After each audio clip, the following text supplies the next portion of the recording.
Pepasyagyang suporta Engineer Bautista king pamamuklat ng Bataan Nuclear Power Plant. Ay ni-report ng Angel Dumagat.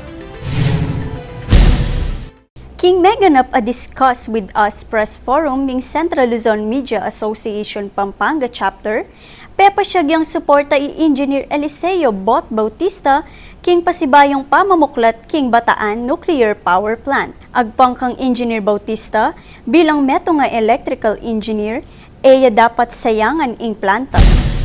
Dapat paandarin at saka i-rehab muna.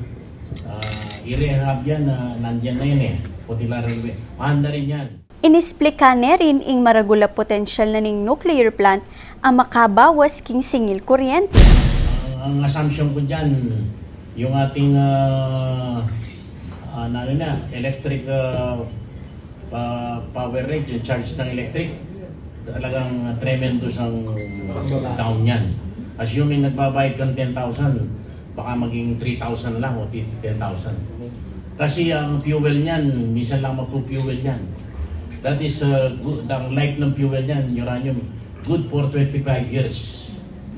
Hindi, you don't use any fuel. Bistat mat maraguling kapital, maniwala ya Bautista apang malwatan ning benepisyong akwa king Bataan Nuclear Power Plant. Ako'y Angel Dumagat para king News Force Pampanga. Balitang tutu king Balen Susuyo.